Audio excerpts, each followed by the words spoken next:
Welcome in, one and all. My name's Regan Boyce, aka Pink Demon, and today's a bit of a special video. I guess you could call it a vlog of sorts, because over the weekend I went to see Ziva with the Ziva album launch. If you saw my review, you'd know that I was pretty keen to go to that album launch, and it was a great show, but it was also a special show. And you can probably tell why from the description of the video, but for those who haven't clued on yet, I'm a big nerd. I keep a list of every gig that I've ever been to, and because of that, I'm able to keep a count of every gig I've ever been to. And this weekend's show, seeing Ziva's album launch, was my 500th gig. And I'm pretty stoked about that. Obviously, it's a big number, and yeah, a landmark number. So I just wanted to go through and reminisce a little and go through some of the numbers, show off my spreadsheet a little, and yeah, it's more just for documentation and curiosity's sake, but I figured I'd take you along for the journey. So let's use the old streamer UI, which I haven't busted out in a while, because we're celebrating 500 gigs. Obviously, there's no live chat, so I've got my fancy Pepsi Max logo down there. I did that myself. I'm a little chuffed. I have no graphic design experience. I used Paint.net and I taught myself, and yeah, I'm excited with how that turned out. But besides that, we are looking at 500 gigs. We're going to go through some of the numbers, and I hope you enjoy. How do we? There we go, kicking off with my first show, which sadly doesn't have an official poster. I searched high and low, and I just could not find one for the life of me. So that's from the web store where you can buy a copy of the live show. And I think it's really cool that Metallica does that, because I have copies of all the shows I've seen them at. But that is the Melbourne, November 20th, 2010 Metallica show with Baroness and Lamb of God. That was my first ever show. I think I was 17 at the time. 20, yep, that checks. Yeah, I would have been 17. School would have just been finishing up for the year. And I got tickets for my birthday from Mum. And I had a blast. I obviously fell in love pretty hard with live music. And then, as I've already said, Ziva's album launch at the Cactus Room in Thornbury this weekend was my 500th show. So we've come a long way from the big stadium and the big bands to supporting local artists, local venues. I mean, Broadway is technically a local venue, but you get the point. Smaller venues. Small businesses. There we go. Now, as I mentioned, I got a big old spreadsheet, and here's just a little glimpse at it, so you get an idea of what I'm working from. I track every band, how many times I've seen them, so you can see the count goes up once they appear again. So there's Trivium for the first time, Trivium for the second time is now 2. The date, the venue, and the event, and the show number, which is just working off if it's a new date and a new venue, then it goes up by 1. Yeah, so there's a few minor ones I had to fix. Multi-venue festivals I only count as one, so that's namely the Brutality festivals that used to happen over the Tote and the Bendy. I counted them as one single show.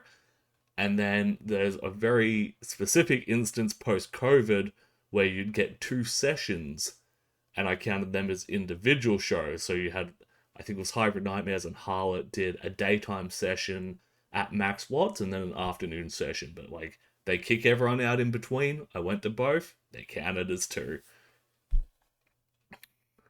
Now, the big time numbers, the high level details. Oh, in case it hasn't been said or you don't know me personally, I'm a data analyst by trade, so there's a reason I keep a spreadsheet for everything and I get excited about going into these numbers. This is just, it puts a roof over my head. It's my bread and butter, so I'm excited by numbers. I'm a bit of a nerd. Deal with it. The big numbers, the high level details. Across 500 shows, I've seen gigs in 3 countries. That's Australia, obviously, but I've also been able to go to a few shows in Japan, which we'll get into. And I've seen 2 shows in New Zealand. We went over to see My Chemical Romance, and I caught Organectomy playing there as well while I was there. Those 500 shows are across 85 venues. We'll get into those as well. 783 bands and a total of 1,580 sets. So, If I ever talk about live music or any music, and you're like, "Oh, this guy, no, he doesn't even pick up an instrument." Trust me, I've done my time. I mean, you can average those sets out at, God, even half an hour a set. That's huge. That's like, what, 750 something hours above that. Crazy. I have mastered the art of being a punter. Moving on, breaking it down by year. Obviously, I kicked off in 2010. That was the only show I went to. And then 2011, I was still in high school. Being an October baby, I didn't turn 18 until pretty close to the end of the year, and then it really started to kick off once I was a legal adult. But man, those few years of 2015, 2017, and 2019, averaging more than a show a week is nuts. I think back on that now, and it ages me just trying to think about it. I'm like, how? How did I not just tire out to be 20s, to be in my 20s again? And then we did a little breakdown here. First show was obviously Metallica, 20th of November 2010. Today's date is 20th of the 4th, or 420 for my American stoners. That is 5,630 days. I've been to 500 gigs. That means I'm going to a gig on average every 11.26 days. So that's under 2 weeks. I'm pretty stoked on that, to be having that as an average even into my 30s. Obviously propped up by some massive numbers. But then, you have a look at like basically all of 2011 and you factor in, what, 256 days of lockdown in Victoria. Which is why 2020 is such a massive drop off from 2019. And, I think that's a good number, if I do say so myself. Now, getting into venues, the Bendy is my heart and soul. The top of that, I mean, where would I be without the Bendy? It's really just, especially in those few years, that's where you'd find me every single weekend and sometimes during the week.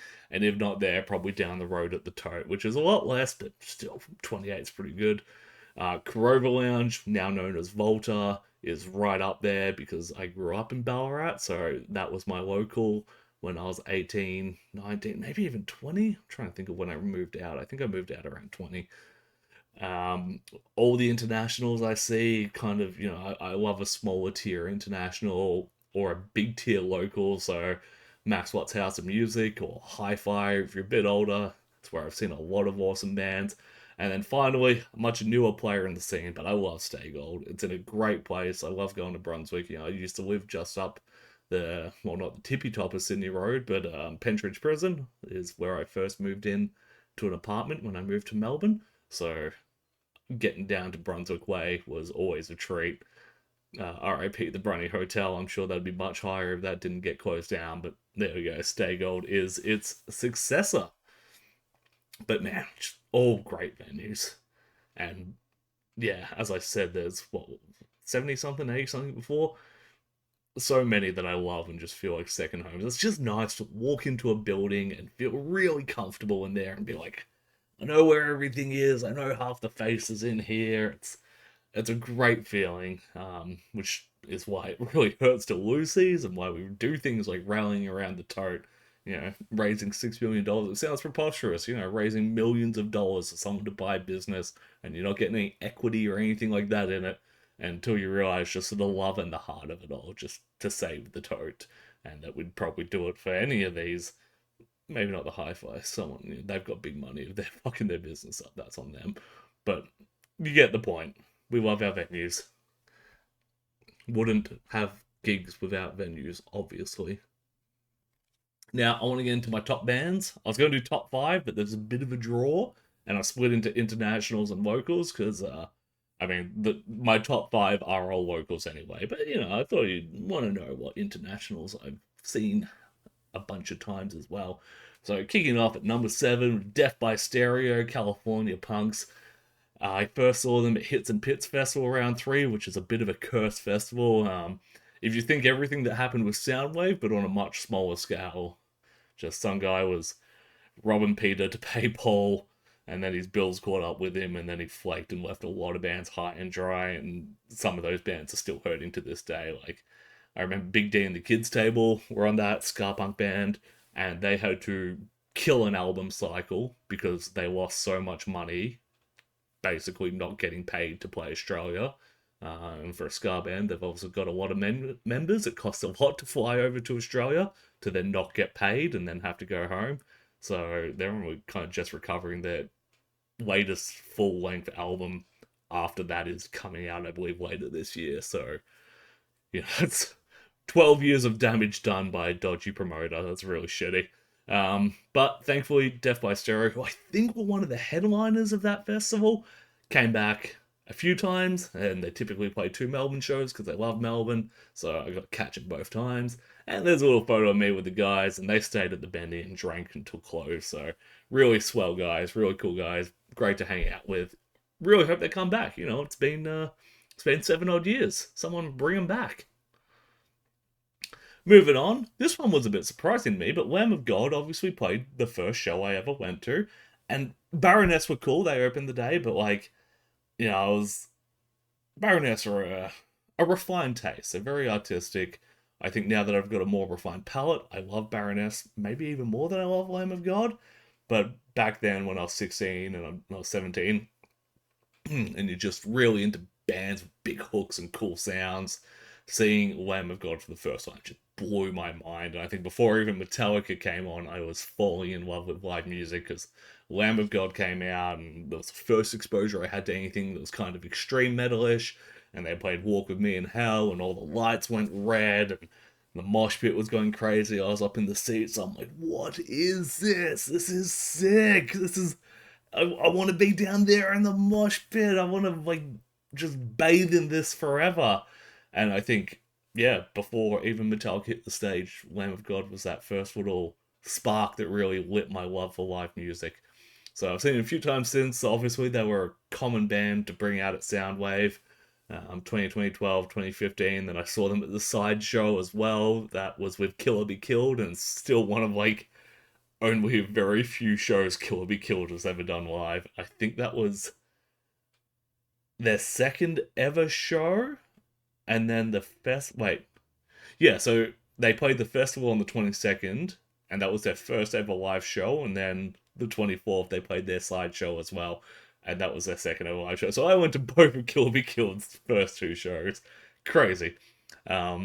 Also, we're going to see shortly, but crazy that they then supported Slipknot in 2016. So yeah, it's been 10 years since I've seen Lamb of God. I hope they come out again soon. I missed their last one, I know, but fingers crossed soon. There's a set list I believe I got from the I believe that was the 2015 Sideshow, because I was reviewing it. I didn't get the set list. I took a photo of it when someone else caught it for my review. That's what it was. But they pair perfectly with Slipknot, who, by the way, all the photos I'm using down there are all ones that I took myself or had taken of me. Crazy that I've seen Slipknot 5 times and never taken a single photo of them, but I did get a little meet and greet with 3 of the members, so that was pretty cool. But you'll notice a lot of those dates line up with Lamb of God, and I only realized that as I was putting this together. Like, holy shit, Lamb of God and Slipknot are very buddy-buddy when it comes to visiting Australia.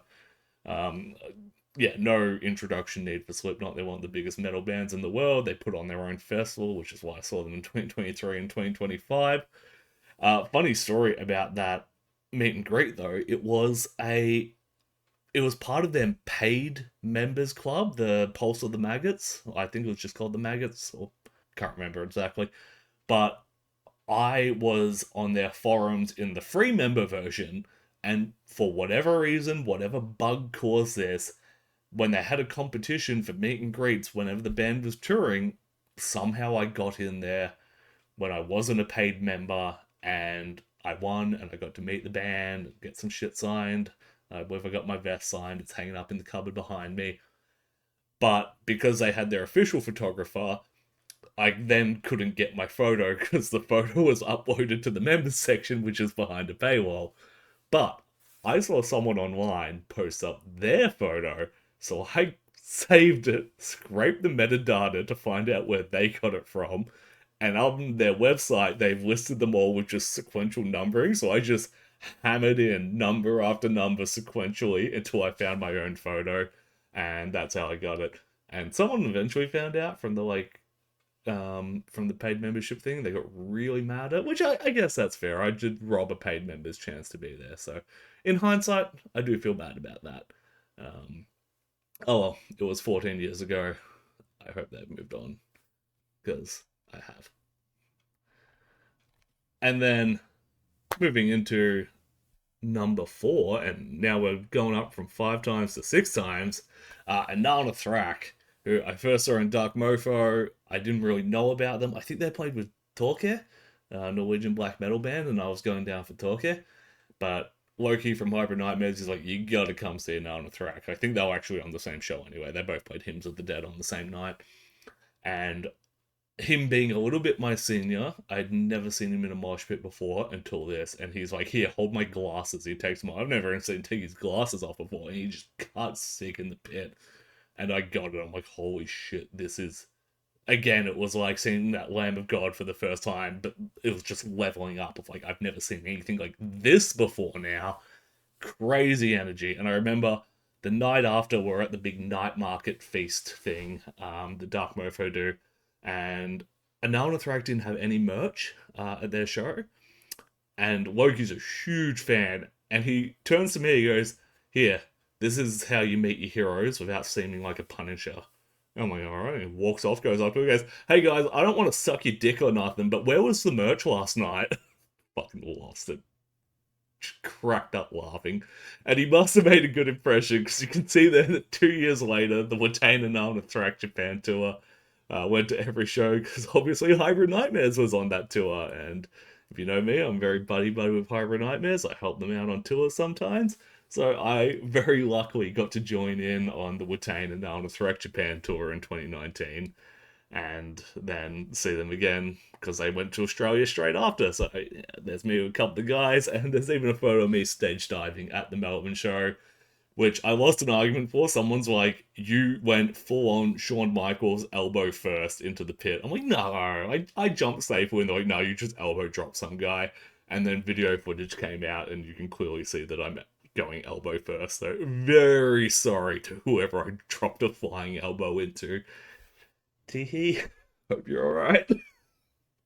Um, but yeah, lots of great memories from that. Some I probably shouldn't share on a recorded stream, but the Anal Thrak guys were really lovely, really chill guys. Great sense of humor and stuff. Just, yeah, would gladly do that all over again in a heartbeat any day. Keep it on 6 times. Trivium. Trivium were one of the first CDs I ever got. First metal CDs I ever got when I got into metal, because I heard Master of Puppets and I went straight to the record store and I said, "Give me Master of Puppets," and they're like, "We don't have that. We got Black Album." I'm like, "Oh, I don't really know what that is," and they're like, "It's Metallica's highest selling album." I'm like, "Alright, give me that one." So I got that album and I spun that to death, and then I went back to the record store. I'm like, "I really like that. What else do you have like Black Album?" And they gave me Disturbed's Believe and Trivium's Crusade. And yeah, obviously just fell hard in love with Trivium. Kind of disappointed to then find out that that's like the odd one out in their albums, especially like at that time. But then I got to see him in 2011 on the Music as a Weapon tour, which Disturbed headlined, so Disturbed and Trivium on the same bill at that time, where that was like 2 of the 3 CDs I owned. Was really fucking cool. As I Lay Dying as well, before Tim Lambesis did everything. Um, yeah, and my first time in a mosh pit, I had mosh tickets for that, and I had had some sort of infection at the time and was on some sort of antibiotic, and they're like, "Whatever you do, do not take any hard knocks, alright? Um, your insides are all swollen right now as a result of the disease and the medication. You could risk a rupture." And I'm like, "I promise not to do any hard knocks. I'm going to stop playing rugby for a few weeks." And then I went in the mosh pit and got the shit kicked out of me. Yeah, not like actually beaten up, but I was a youngin and in the mosh pit for the first time. I still would have been 17 there, so yeah, I got shoved around a bunch by a bunch of big burly dudes, and thankfully did not rupture any internal organs. But that was a pretty dumb thing to do, in hindsight. And then again, they were Soundwave darlings, so they came out constantly.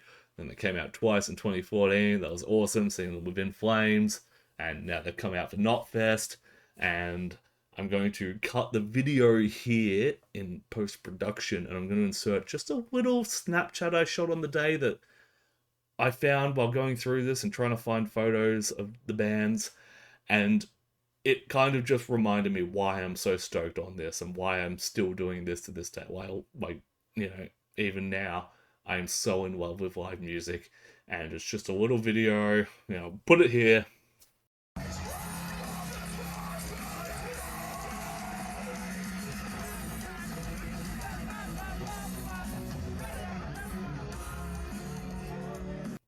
Do do do do do do do do do do do do do do do do.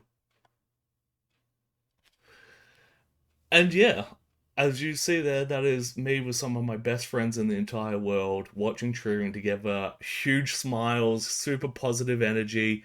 It is Luke's favorite band, and to see him in that moment and share in that moment just reminds me why I love all of this so much and why I love them so much. It's just, that's what it's all about. That's why I go to work, so I can buy tickets to stand next to my best friends and have moments like that with them. Um, yeah. Moving on. Number two, No Effects. Again, 6 times. Just need a drink, sorry.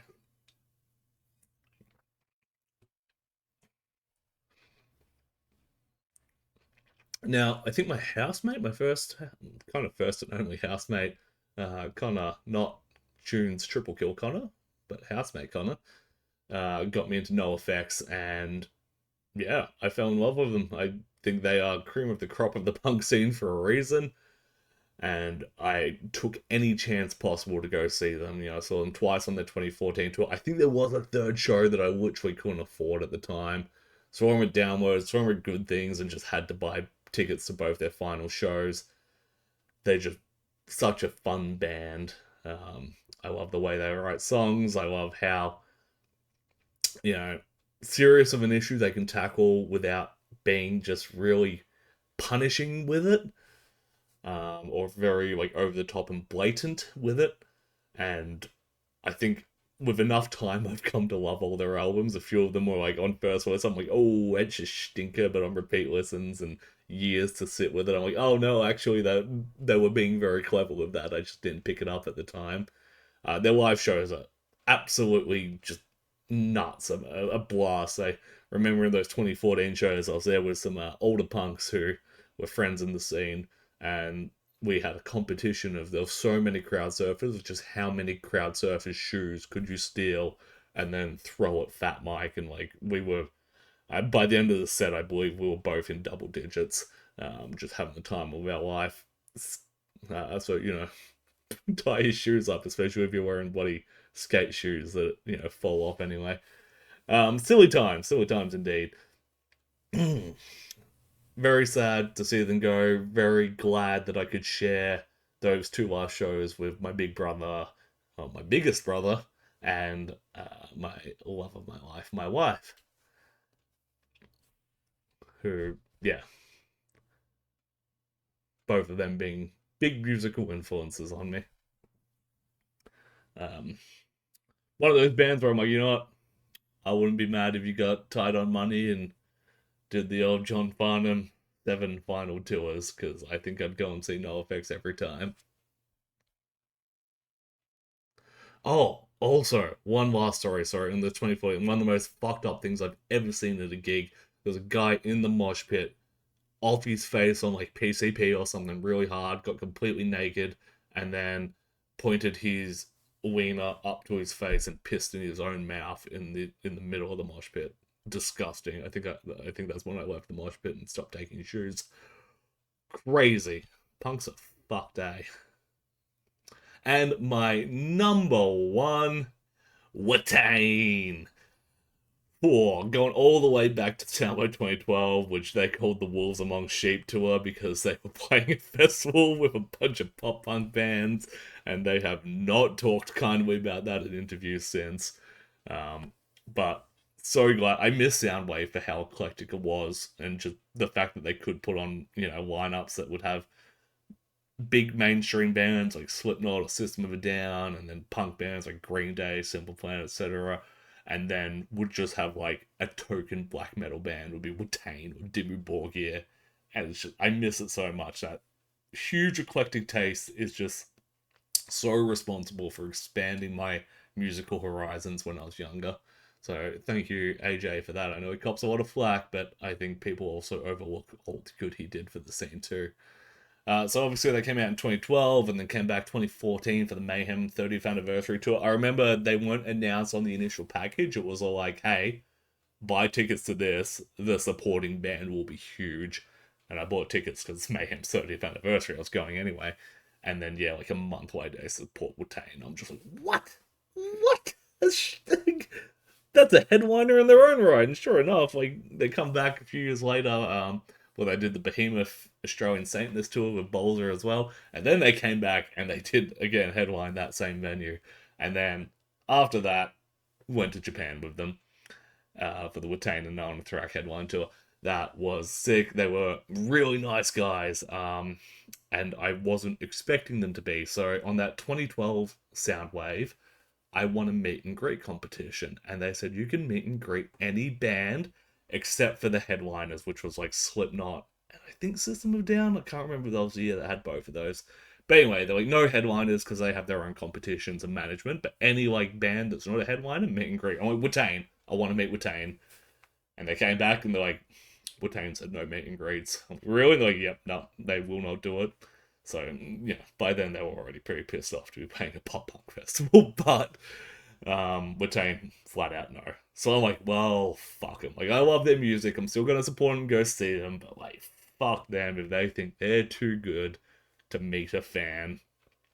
And then, fast forward a few years, getting to go on tour with them in Japan. And I'm like, oh, I'm not going to interact with them much because, like, I'm still salty about that. So, Japan, big on venues that are like underground, literally underground, not big on elevators. So, there was a lot of hocking gear up and downstairs. And on one of the nights, I'm taking the gear up the stairs, and Eric, the singer of Wu-Tang, stops me and he goes, hey man, just want to let you know I really appreciate you, and tours can't happen without people like you. And like I know you're here with Hyper Nightmares, and small bands don't get big without people like you supporting them. So you're really appreciated. And all my hatred melted away in that second. I'm like, thank you so much, man. It's an honor to be here with you. Big fan from day one. Do you mind if I snap a photo? And that's that photo there, looking all tough and grim. Um, and then at the bar after the show, we're sitting there in this place, Rock, and it's like Osaka's Cherry Bar. And they come in, and Wu-Tang's bassist just comes straight from the table where me, Johnny, and Dunksy are drinking. My hands are empty. I need a drink. Fucking hilarious guy. But later on, as we're outside the venue on one of the nights, these super fans come up, and one of these chicks goes up to the guitarist and goes, check out this, and she rolls her sleeves up, and she has gotten the guitarist's arm tattoos on her. So she has copied his entire arm tattoos onto herself, like permanently. They're not drawn on. She's gone and got this done by an actual tattoo artist. And he's like, oh, that's cool. And he poses for a photo with her. Then he turns around and goes, fucking crazy, man. I'm like, yeah, that is fucking crazy behavior. Don't do that.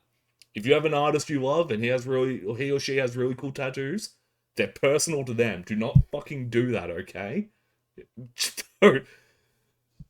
And in that moment, I understood why they didn't want to meet me in 2012. If that is the caliber of their fan, I wouldn't want to meet any of their fans either. Fuck me dead. The fact that they could have had one of them in 2012 being like, I wasn't that person, but they didn't know that. And now that I've seen that that's their caliber of fans, yeah, I wouldn't want to meet the fans either. Don't do that. That's fucking crazy behavior. So, me and Wu-Tang, we're on good basis now. I've forgiven them for all indiscretions. They were right. Their fans are crazy. But also they were just really cool. And yeah, again, I would do that tour again in a heartbeat. So that is my #1 international band. And I know they're wrapping up apparently this year. they're going to do one more album, and then I hope they come out to Australia on one last tour. That's going to be really sad. That's going to be an emotional night for me to see Watain one more time. Once again, I hope after that they're like, decide they do want to keep on playing. Maybe they're just done writing music for now, and then they're going to do a bunch of anniversary tours or something. I would love to see Stellarvore live. 8 times I've seen them, they've never played my favorite song, which I admit it's like a 10-minute plus song, so it takes up a large part of the set list if you play it. But they've played it at other shows, so they can play it down here. Stellarvore, last time. Let's do it, Watain. Um, but yeah, that's my top internationals. Let's go into the domestics then. Kicking off, number 5, the Smith Street Band, 17 times. You see the orders of magnitude we're dealing with here. First saw them at Grover Lounge back in 2013. I went to that show because Clowns were one of the opening bands, and I loved Clowns at the time. I'd love to do a genealogy of all the bands I've seen, because like I only listened to Clowns for the first time not too long before that show. And they were here with Party Vibes, which is why I went to that show. So like Party Vibes leads into Clowns, Clowns leads into the Smith Street Band. It would be really interesting to just track that. And maybe, hey, maybe that's for the 1000s video. Who knows? And then the last time I saw them was at the end of 2024 for their annual Christmas show with Press Club, who I've also seen a bunch of times just because they hang out with the Smith Street Band a lot. And there's a bunch of happy snaps, including that bottom right one. There's me big brother Kieran crowd surfing. First time up on top of the crowd. And I really love both me and my 2 older brothers really love this band.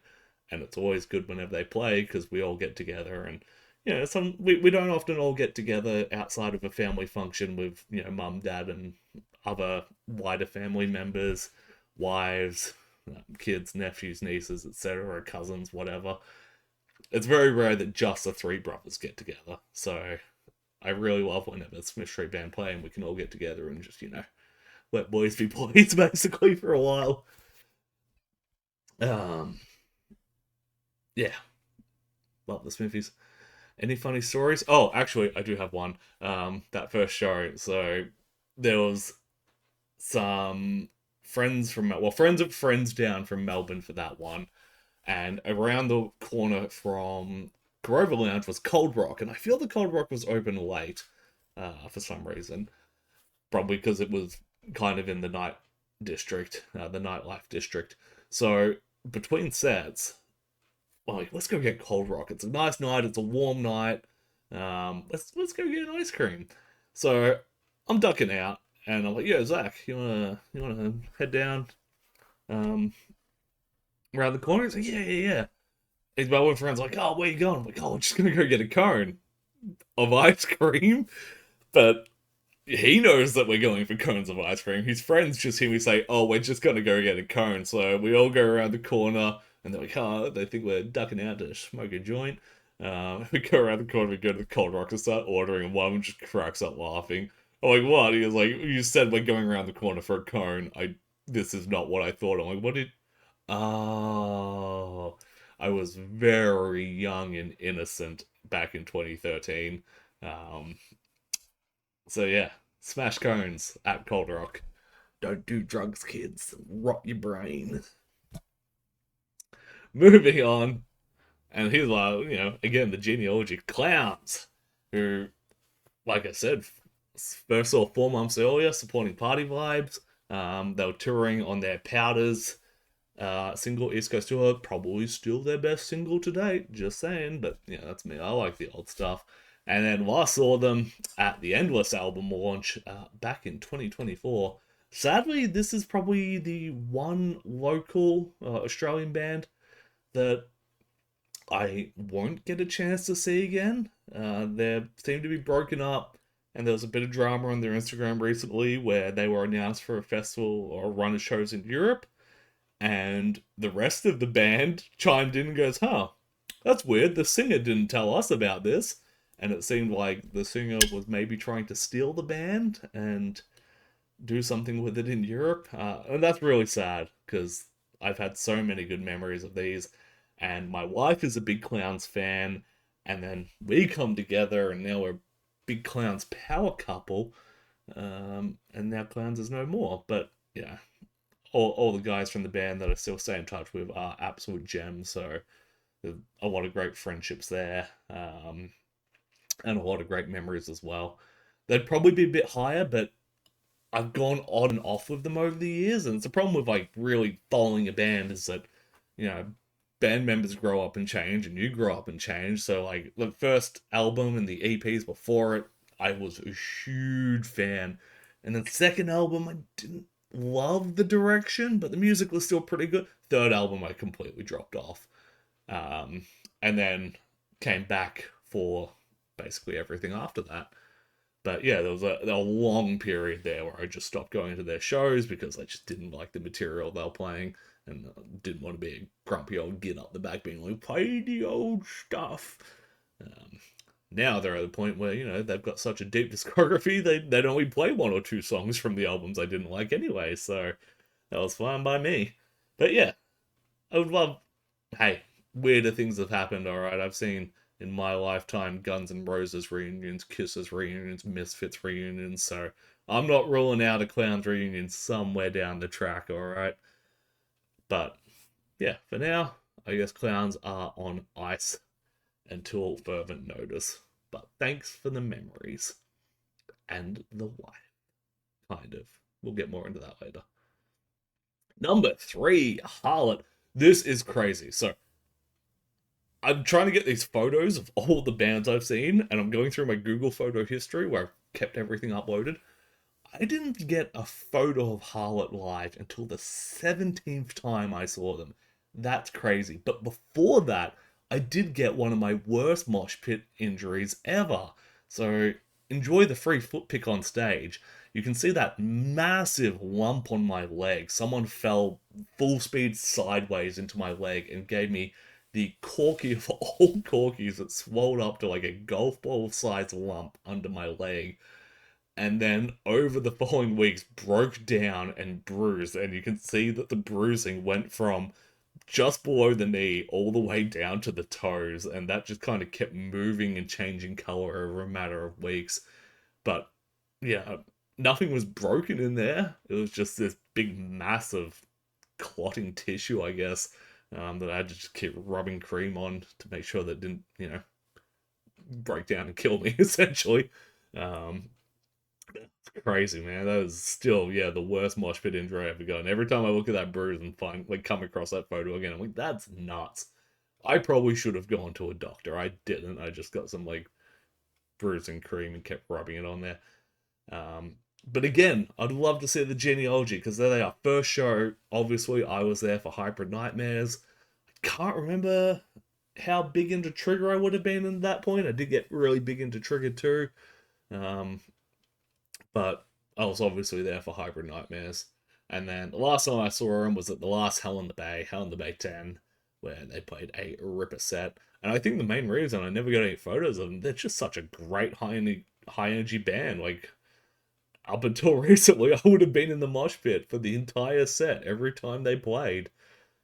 And I still will be in the mosh pit, maybe not for the entire set anymore, but until they call it a day or until I call it a day, I guess. I love Harlot. One of those bands I'm just like, I'm so glad we have it. Like, I once heard someone say that any band you can think of, there is a version of it in Japan doing it better. And you know what? That's true. Japan has some ripper bands, but I think you could almost say the same about Melbourne. We just have so many good bands, or at least Australia, so many good bands where I'm like comparable to, like Slayer or Testament or something like that. Check out Harlot. Yeah. Haters will call them a knockoff. Real ones know that they're just as good. If not, I like Harlot more than I like Slayer by a long shot. So yeah, shout out shout out Harlot. 23 times, crikey. Number two, triple kill 28 times. Again, I would have been going to that show to see Hybrid Nightmares. I was aware of Triple Kill at the time, and I actually been to shows Triple Kill had been on, but I was always late when they were the opening band, so I'd never seen them. I'd been wanting to see them at that point. I work had kept me from seeing them up to this point. I was well aware. I wanted to catch them. That was the first time I saw them. Like, yeah, this is awesome. And then, well, thankfully, through my friendship with Luke from Trigger, who I then met through a show he played with Hybrid Nightmares, I got very close to all the Triple Kill guys, and I'm very blessed to have them all in my life now, and I'm exceptionally close to a few of them, close with all of them, exceptionally close to a few of them, and I'm just stoked to always pour my love and support into this band. They are amazing, they are fun, they are tight musicians, they are creative, and yeah, I just love this band to death, and just such swell guys. And yeah, last time I saw them, they were supporting Valhalla at Howler, and got a great set of photos, which just kind of capture a little bit of the madness of their shows. Some of them just, yeah, that's a traditional shot, and then you're like, what is bottom left? What is happening there? Like, I see the drummer, I know that's on the stage, and music is probably playing, but it appears to be a man in a blue morph suit playing Beyblades against Twitch's own Fred McKay. And then in the top left, it appears to be a man in a pig costume with Woody from Toy Story. And that's the kind of chaos that I like, that Triple Kill bring to the world. Big love to all of you. I'll get more into just how much later. Number one, no surprise, I've talked about it already. I'm wearing the merch. Hybrid Nightmares. First saw them back in 2012. So 2020, 2012. I'm trying to do the math here. So I would have been 18 at the time, but I had just wrapped up high school, and my high school sweetheart was still in high school, because there was a year or two age difference there. And we were looking for all ages extreme metal shows because we were both into extreme metal. And I found this one. It was in Yarraville, so it's kind of Ballarat outside of the city. So we got the train up. No, we got driven up. We'll go get the train. We drove up to Kindred Studios to see Hybrid Nightmares, Athena's Wake, Involuntary Convulsion, and Plagues. And at the show, one of the Hybrid Nightmares guys came up and introduced himself and thanked us for coming, and was really personable. I'm like, these guys are all right. And same with the Athena's Waste guys and Involuntary Convulsion, especially the singer of Involuntary Convulsion, Zach. Absolute legend, and still is, and still glad to call him a friend. But yeah, the Hybrid guys, I'm like, these guys are pretty cool. And then overseen it a few more times, got to know them, became a mega fan, fell in love with the band hard. I've seen them 74 times now. I've been overseas with them twice. It's not just taking me to other countries, it's taken me to weddings and, kids' birthdays, sadly funerals, but that's part of being close with someone. The whole experience of life I'm blessed to do with my favorite band. And yeah, having them refer to me as the unofficial extra member, third longest member after working at him in the middle there, having seen people come and go, and yeah, I've got a photo that's not in there, but the photo of me on stage at one of the EP launches. Yeah, these guys are some of my best friends. I don't know what to say. They're just great. Even, just the weekend past, being there for Loki's birthday, just getting to shoot the shit. Remember the good times, playing the next good times. It's a beautiful thing, and I think everyone should get out there and just find a band and be their biggest, be their biggest supporter, and don't be parasocial. Don't try and get in with this, but if you can get this sort of relationship with, with just a group of guys who are amazing musicians, amazing people, and amazing friends, then pays off dividends. I've met so many good friends, so many good people, and had so many good experiences, just all kind of branching off, going to an all age show where I didn't know a single person. And yeah, so Go to the show, introduce yourself, talk to the bands. They're people too. They're they're often very lovely people, and you'll have a life full of lovely people if you go out there and meet and talk to them. And yeah, it's really hard to put into words how much they'll mean to me. I got the tattoo on my leg, like the obelisk tattoo. Um, yeah, just love you heaps, guys. Love you heaps. And that's why you're my number one band. I reckon we can get that to 100. Obviously, life is getting on. We're all slowing down a bit. Kids, family, houses, etc., jobs. So, there might not be any long tours where I'm catching you 7 times in a row in a week, but I reckon before the day is done on all of this, we're going to get that to 100. And we will have a big old party. You're all invited. I'll let people know when it's going to be my 100th Hyper Nightmare show, don't you worry. Hey, another great part of meeting all these fantastic people is a bit of filmography. I have appeared in quite a few music videos at this point. So we got a few Triple Kill ones there. What we got there? We got the Holding Out for a Hero, Shy Hood, Alchemist, and Playing to Win.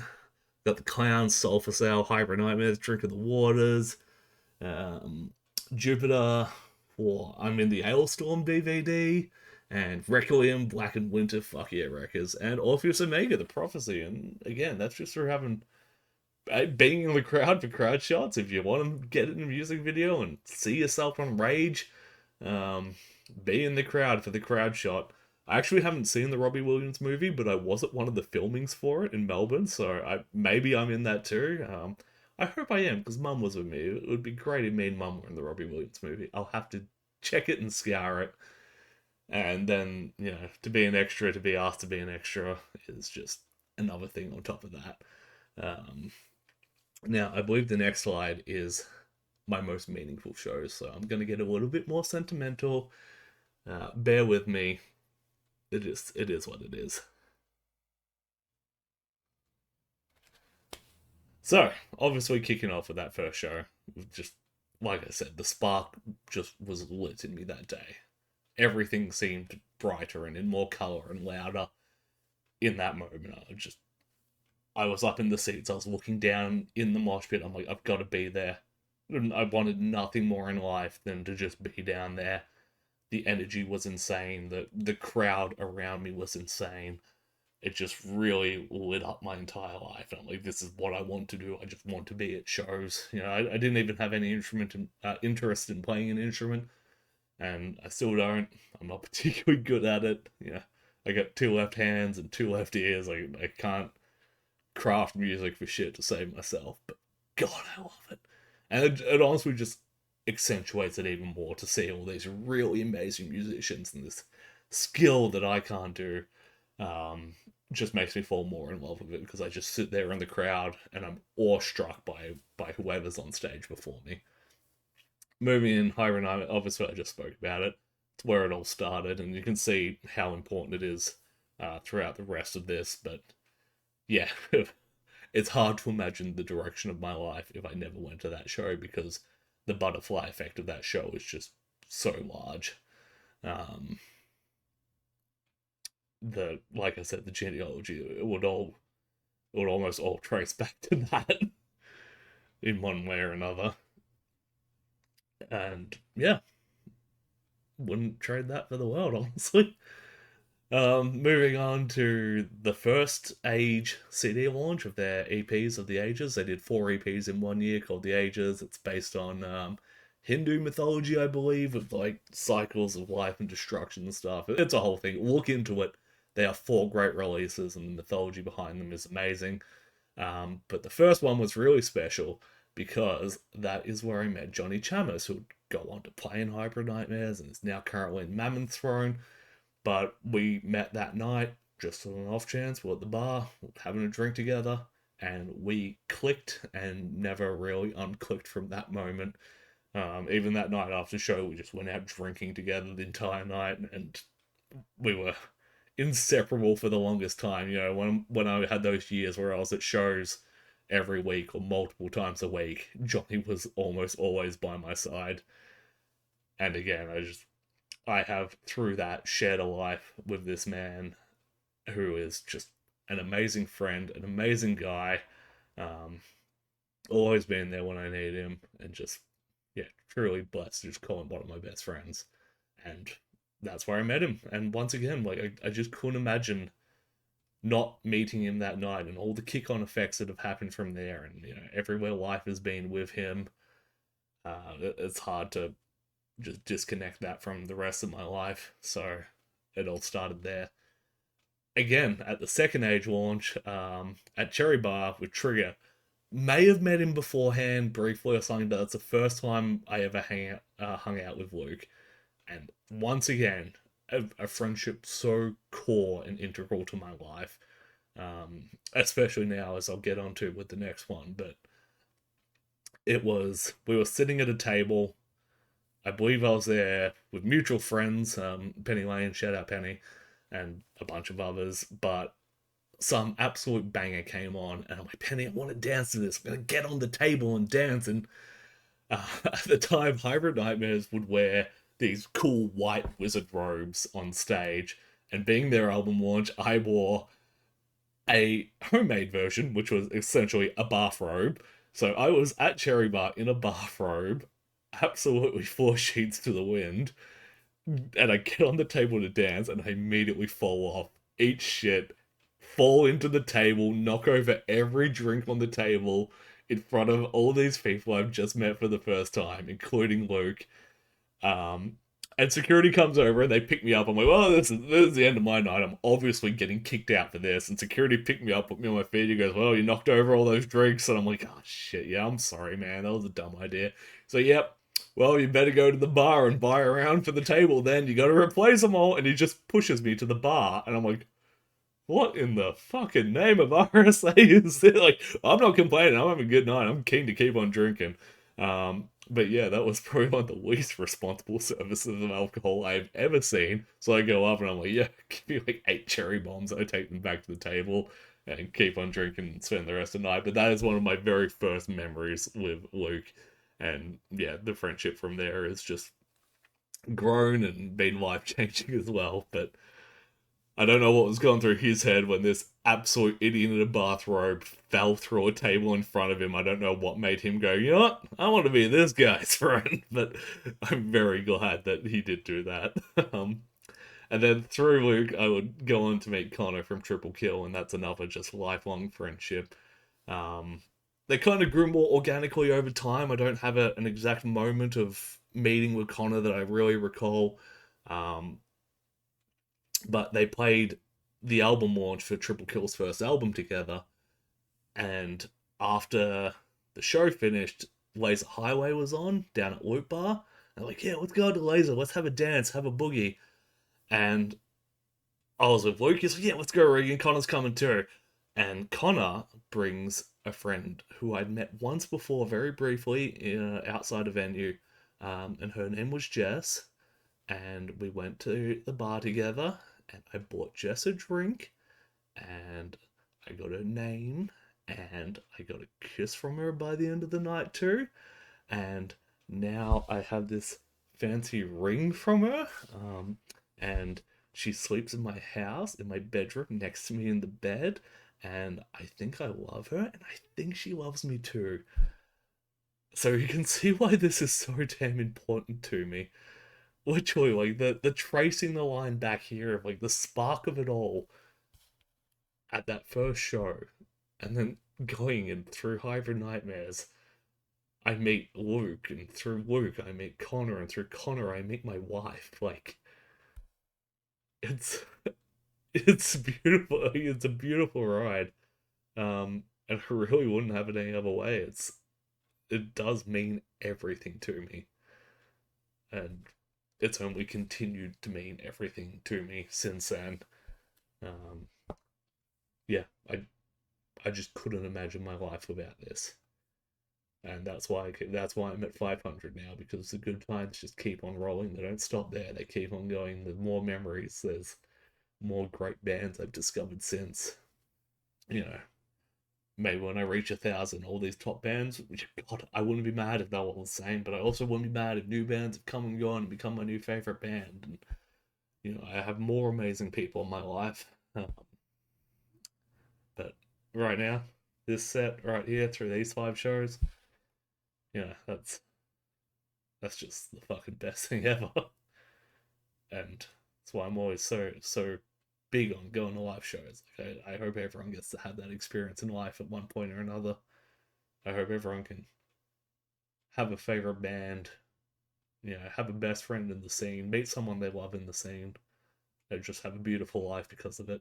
Because I'm lucky. I'm lucky to have had that. But hey, like I said, it keeps on going. What's next? More gigs. There's still more gigs. I got tickets to see the Smith Street Band at the Leadbeater, which would be a pretty small venue for them. I'm real excited. That should be intimate. Devil Driver coming back. They were a Soundwave darling too. I'm shocked. They must have just been one below Trivium, because I feel like I've seen Devil Driver as much times as Trivium, but it must have been just shy. I've never seen Cradle of Filth before. So excited for that. Candlemass with Mammon's Throne. Sick. Death Heaven. That's going to be a new one for me too. Skindred. That's going to be new.